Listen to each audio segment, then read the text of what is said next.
Donc là, on va inviter Patrick Brassard. Patrick est détenteur d'un bac en génie agro. Il a joint les rangs de l'IRDA en 2010 comme étudiant à la maîtrise, en codirection. Moi, j'étais co-directeur à l'époque. Et il a ensuite terminé en 2017 un doctorat. Il est allé faire un doctorat à McGill en génie des bioressources. Ses travaux de recherche ont été réalisés à l'IRDA, portaient sur la pyrolyse et l'utilisation du biochar comme outil de séquestration du carbone.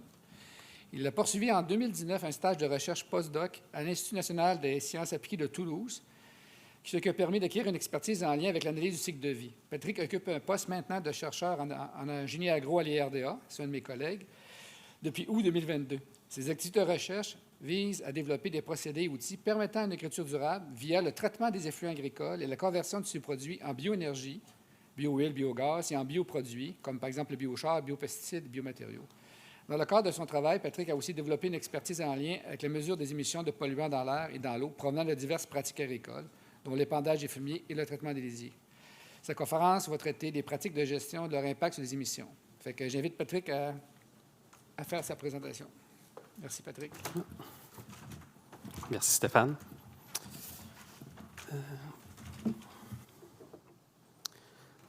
Bonjour tout le monde. Comme Sébastien vous expliquait tantôt, la gestion des lisiers, c'est environ un tiers des émissions de la production porcine.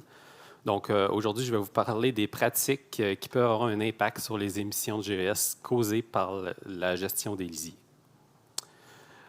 Donc, tout d'abord, j'ai séparé les émissions de la gestion du lisier en 5 grandes catégories. Je ne parlerai pas de l'alimentation dans ma présentation. On va avoir une présentation tout à l'heure, mais ce que je peux dire rapidement, c'est que la ration va avoir un impact sur la composition du lisier et donc sur les émissions de GES causées par le lisier. Donc, par exemple, si on réduit la teneur en protéines, on va avoir moins d'azote dans le lisier et moins d'émissions de N2O et d'ammoniac. Ensuite, aujourd'hui, je vais parler des émissions du bâtiment jusqu'au champ. Donc, bâtiment, les pratiques en ce qui concerne le traitement des lisiers, l'entreposage, donc qu'est-ce qu'on peut faire au niveau de la fosse, et l'épandage, les différentes pratiques d'épandage. Donc, je vais commencer par ce qui se passe au bâtiment. Avant de décrire les pratiques, ici, je voulais présenter un tableau qui montre les résultats d'une revue littérature qui a été réalisée en 2012 à l'IRDA. Donc, on remarque ici qu'il y a quand même beaucoup de variabilité au niveau des émissions au bâtiment. Donc, ça dépend de l'élevage, donc maternité, croissance, finition. On va avoir plus d'émissions en maternité. Mais même au sein d'un même type d'élevage, donc il va y avoir beaucoup de variabilité.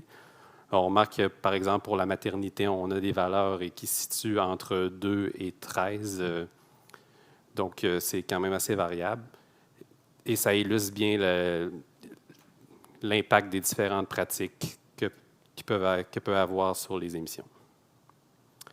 Donc, juste pour mettre l'emphase sur l'écart type entre les valeurs pour les deux différents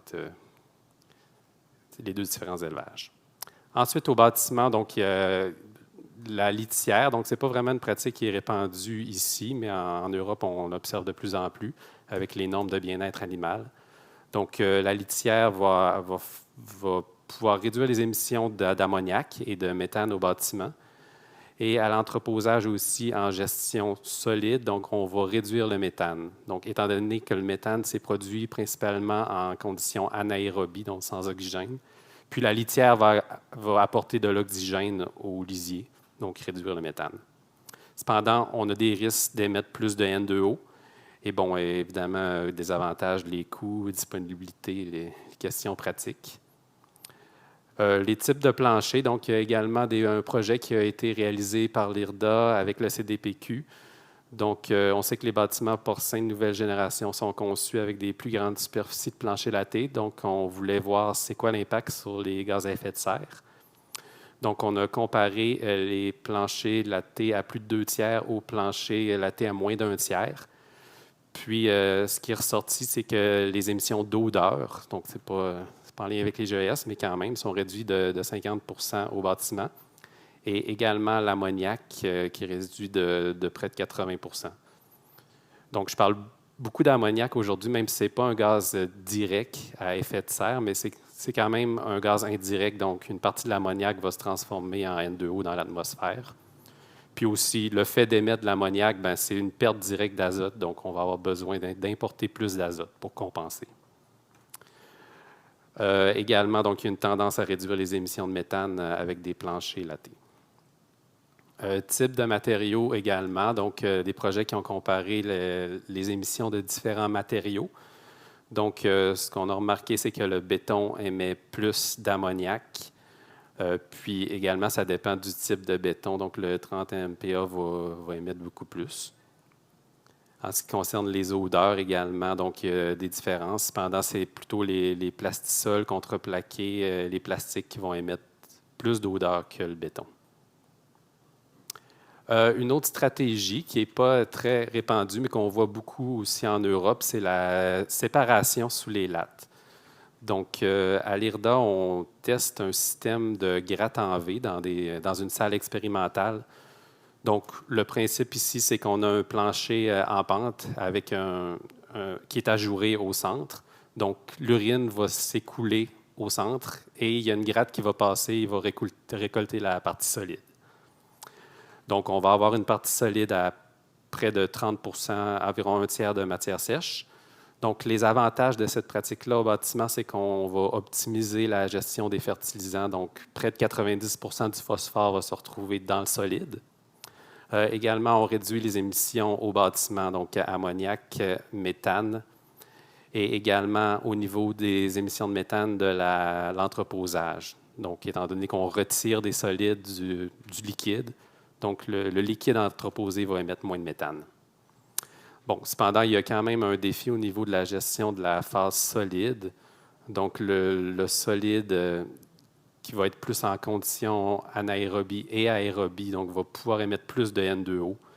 Puis, bon, il faut évidemment faire attention au N2O, comme Sébastien l'a expliqué. C'est près de 265 fois le CO2 en ce qui concerne les GES.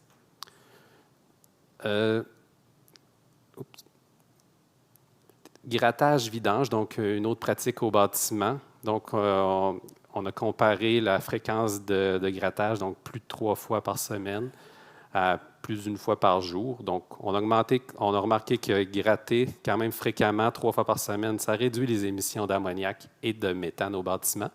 Mais il n'y a pas vraiment d'avantage à gratter plus souvent, là, à tous les jours, plus d'une fois par jour.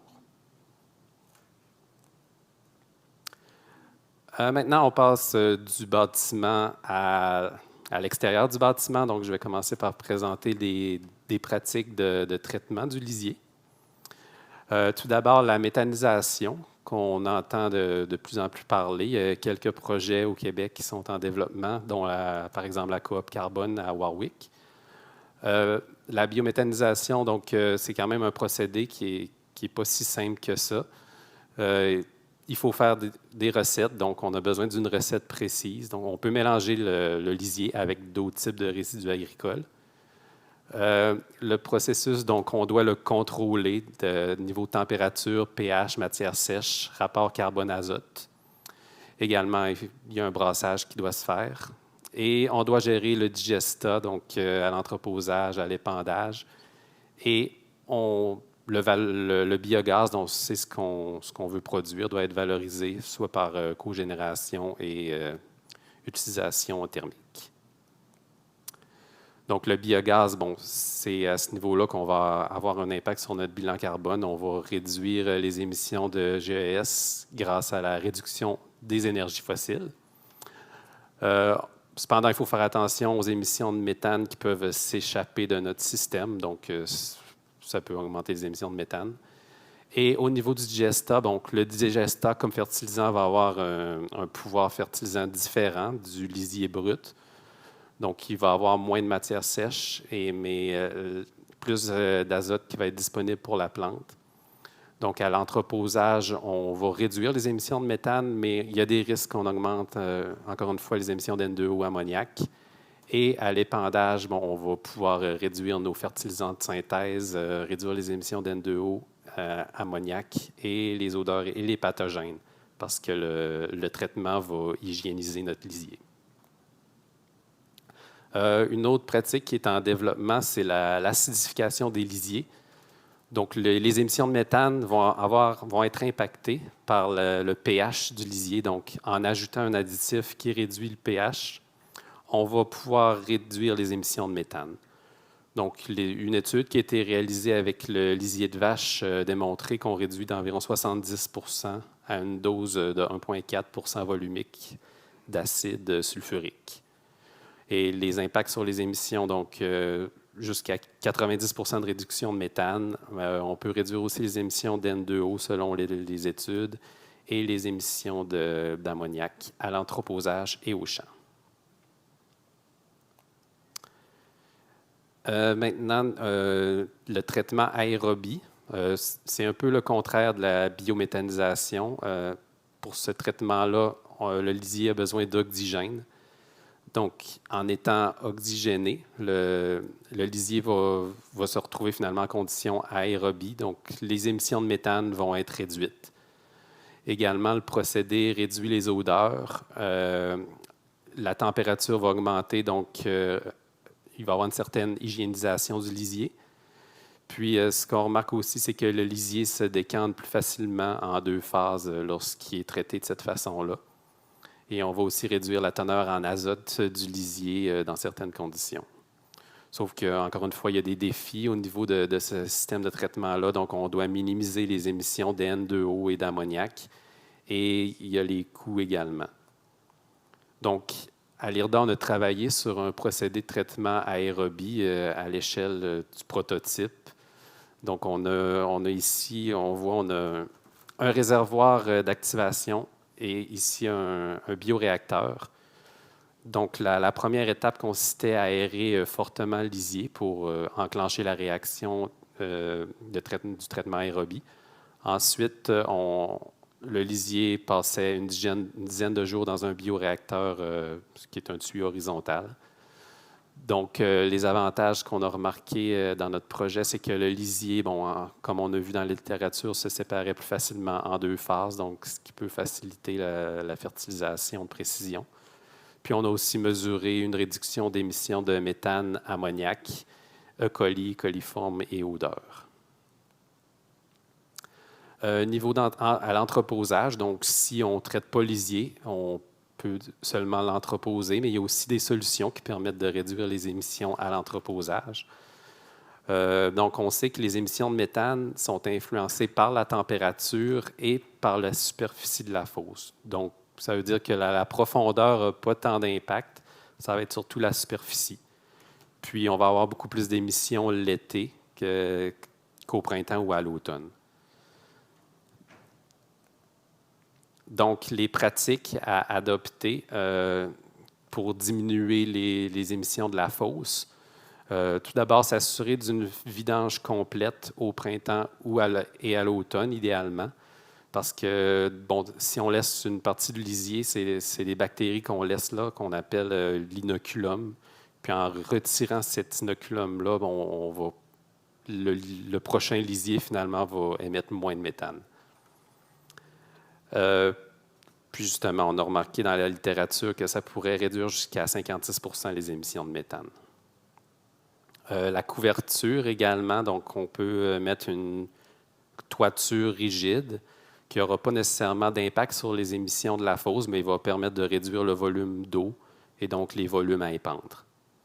Et au niveau de la toiture flottante, la toiture flottante peut réduire les émissions de méthane dans certaines conditions, également les émissions d'ammoniac. Mais cependant, si on a une couverture avec de la matière organique, donc on va augmenter notre N2O, qui est un puissant gaz à effet de serre, en créant des conditions partiellement aérobies. Il existe également des systèmes qui permet de traiter les gaz à la sortie, donc la biofiltration. Donc, dans ce cas-là, si on est capable de concentrer les gaz, on peut les brûler. Et l'autre façon, donc, en les filtrant, donc, à l'IRDA, il y a un essai qui a été réalisé, mais les résultats donc, sont plutôt variables. L'efficacité se situait en moyenne en bas de 30 %. et dépendait beaucoup du moment de l'année et du type de bioréacteur.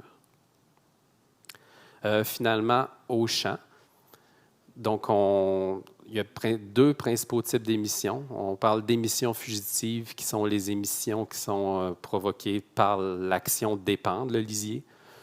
Donc, on émet du méthane et de l'ammoniac. L'effet d'épandre de lisier, par exemple, avec par splash plate à 1 mètre du sol, va augmenter le contact avec l'air, donc émettre des bioaérosols, des odeurs, des poussières. Puis, donc, dans tous les cas, on va avoir de la volatilisation de l'azote, des émissions d'N2O et de la lixification de l'azote qui va causer des émissions indirectes de N2O. Donc, afin de réduire les émissions, donc on devrait incorporer ou injecter le lisier. Donc, les avantages, c'est que la plante va prélever plus facilement l'azote lorsqu'il est incorporé. On va réduire la volatilisation de l'azote, donc moins de pertes ammoniacales, moins besoin d'intrants. On va également réduire les émissions indirectes de N2O, étant donné qu'on réduit l'ammoniac. Sauf que, selon la littérature, il y a quand même des risques d'augmenter les émissions d'N2O en incorporant, surtout s'il y a de la pluie, donc on va causer des conditions partiellement aérobies. Donc, il y a plusieurs études qui ont démontré que finalement, on n'a pas de gain sur les GES. Donc, il faut vraiment faire des essais dans les conditions au Québec ou dans les conditions qu'on rencontre ici pour avoir plus de réponses. On a réalisé justement, ici je vous l'ai présenté, on a un projet à l'IRDA qu'on a réalisé dans un environnement contrôlé pour mesurer les émissions fugitives lors de l'épandage. Donc, on a testé les deux principales méthodes, pendillarde-déflecteur, également un épandeur-batteur horizontal pour la fraction solide de lisier. Puis, on a mesuré les émissions fugitives à la sortie de la serre. Donc, on a remarqué justement que les émissions de méthane dépendent beaucoup de la température. Les émissions d'ammoniac, surtout, dépendent de la température. Calendrier d'épandage, donc c'est un autre aspect sur lequel on peut avoir du contrôle si on épand dans les bonnes conditions, donc si on évite les temps pluvieux, venteux, chauds, et également si on évite d'épandre tard à l'automne ou sur sol gelé. Donc, on va optimiser le prélèvement par la plante. On va réduire également les pertes de nutriments et les pertes de nutriments par l'exivation, réduire la volatilisation de l'azote et également les émissions d'N2O. Donc, en conclusion, on a vu que les IGS et l'ammoniac sont émis du bâtiment jusqu'au champ. Donc, en passant également par les systèmes de traitement de lisier et l'entreposage. Au bâtiment, les pratiques qui ont le meilleur potentiel de réduction comprennent une vidange fréquente de la fosse, un plancher latté à plus de 2/3 et également une gestion de lisier en 2 phases. Et également, au niveau du traitement, donc les 3 principales méthodes de traitement qui sont à l'étude ou en développement, la biométhanisation, le traitement aérobie et l'acidification. Au niveau de l'entreposage, donc la couverture étanche ainsi qu'une vidange complète va permettre de réduire les émissions.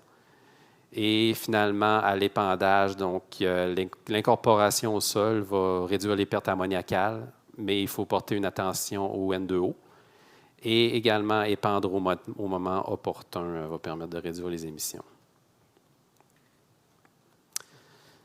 Donc, à retenir, donc, c'est important d'adopter des méthodes permettant de conserver l'azote tout au long de la chaîne de gestion. On a vu qu'il y a peu de méthodes qui permettent de réduire tous les gaz simultanément. Donc, il existe des interactions entre les différentes pratiques et les émissions. Puis, il y a aussi des facteurs internes et externes qui viennent jouer un grand rôle, donc les conditions climatiques, l'alimentation, qui ont une grande influence sur les émissions de gaz. Donc, puis finalement, s'il me reste 1 minute, oui. Je voulais parler de projets en cours à l'IRDA avec nos collaborateurs. Principalement, on travaille beaucoup avec le CDPQ, l'Université Laval, Agriculture Canada.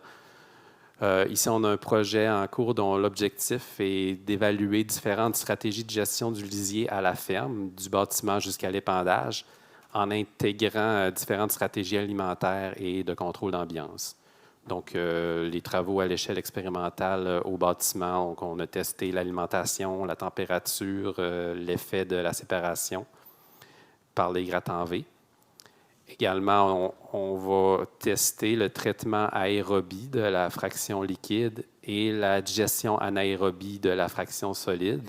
Donc, on a développé un mini bioréacteur anaérobie pour la fraction solide de lisier de porc. Donc, on va commencer dans les prochains mois à travailler là-dessus. Et également, donc, l'épandage, comme j'ai parlé, on a testé à petite échelle et également au champ.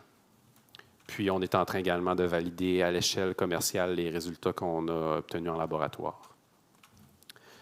Et finalement, bon, probablement, vous en avez entendu parler, laboratoire vivant. On travaille également avec les collaborateurs que j'ai mentionnés sur le laboratoire vivant de l'UPA, Racines d'avenir. On est principalement au niveau de la cellule 3 qui consiste à caractériser les fumiers et leur gestion. Donc, de notre côté, on va beaucoup travailler à tester des méthodes chez les producteurs également en station expérimentale.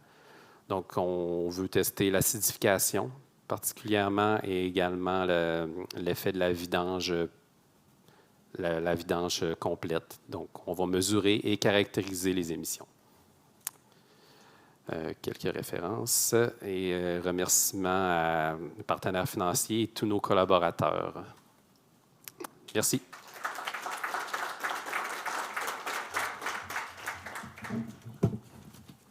Merci beaucoup, Patrick. C'est excellent. Il nous reste du temps pour 2-3 questions. Yvan?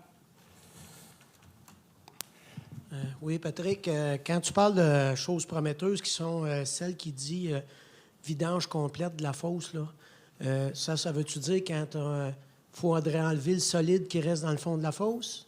Tu sais, tu parles automne, printemps, on brasse ça du mieux qu'on peut, mais il reste toujours entre, c'est variable d'un producteur à l'autre, mais puis de la grandeur de la fosse aussi, mais c'est variable entre 1 pied et 2 pieds de lisier avec les années, là. Mais quand tu dis de vidange complète, il faudrait, par exemple, prendre une pelle mécanique et enlever ça, c'est ça? Bien, c'est ce que la littérature nous dit. Là. Plus, en tout cas, plus on en enlève, mieux c'est. Et personne ne va le faire parce qu'il n'y a pas un contracteur qui va prendre ses assurances pour prendre la chance de casser la fosse. L'autre question rapide, est-ce qu'en même temps que vous vérifiez pour la chose prometteuse qui est l'acidification, qui, je crois, peut être une bonne chose, mais en même temps, je pense que Stéphane, il me l'avait déjà dit, il faudrait peut-être vérifier son impact sur le béton. Oui. Je pense que le ministère de l'Environnement ne serait pas très content de voir que nos fosses se dégradent. Mettons qu'on ferait cette pratique-là. Oui, tout à fait. Bien, on a peut-être un projet qui s'en vient dans lequel on veut tester justement l'effet sur le béton. Mais on veut aussi tester des additifs plus naturels que l'acide sulfurique. Là. Ouais. C'est bon, hey, super. Oui, une question. La ferme Géliport, j'ai une toile sur ma fosse pour le biogaz. Le biofiltration, comment tu procèdes? Enlever le gaz puis le brûler? La biofiltration, oui. Il y a un autre chercheur à l'IRDA qui a testé un biofiltre avec des copeaux de bois. Okay. Donc, il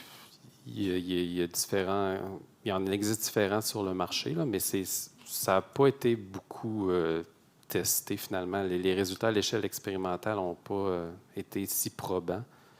Je ne sais pas si Stéphane, tu as d'autres. Oui, bien, ça dépend aussi du type de toiture, mais il faut ramasser, il faut aller chercher l'air ou le gaz au-dessus de la fosse, l'amener dans le biofiltre. Puis on s'est aperçu que c'est sûr que qu'est-ce qui arrive, c'est qu'un peu dans le biofiltre, on avait un petit problème à essayer d'équilibrer, parce que tu as de l'ammoniac, puis mettons, tu as du méthane qui s'en vient dans ton biofiltre, puis c'est pas les mêmes bactéries qui travaillent. Et des fois, on avait on était efficace dans l'ammoniac, mais pas efficace dans le méthane, ou vice-versa. Fait que là, l'équilibre, on ne l'a jamais vraiment atteint. Puis si tu veux brûler d'une fosse, mettons, qui a juste une toiture, en général, le gaz n'est pas assez riche. Fait que ta torchère, en général, il faut que tu l'alimentes quand même avec un peu de propane parce que ta concentration de CH4 n'est pas assez élevée pour permettre un brûlage vraiment sans aide, là. Ça prend comme un pilote, comme une flamme pilote pour aider. Fait qu'il y a beaucoup de défis, là, surtout si ta fosse, maintenant, c'est une toiture rigide qui ne colle pas du tout sur le lisier, là. Oui, c'est une flottante pour avoir plus d'avantages. Tu vas pogner un peu que ce que Mme Barrington avait développé un peu, c'était ça, elle avait une flottante, puis après, elle s'organisait pour aller chercher, mettons qu'elle avait des ballons, bien, elle avait comme des tuyaux qui, je ne me souviens plus du procédé, là, mais qui ramassaient puis qui venaient dans le biofiltre ou dans la torchère. Parce que c'est sûr que la concentration, elle joue un rôle. Si ton gaz est super dilué, bien, c'est difficile d'avoir de quoi d'efficace, là. C'est ça. Ça réduit quand même les pertes ammoniacales, mais ouais, c'est pour ça que je ne l'ai pas mis dans mes méthodes les plus prometteuses, là, parce qu'il y a quand même beaucoup de défis, autant pour le brûler que pour le traiter, le gaz qui sort. Merci beaucoup, Patrick. Merci. Merci bien.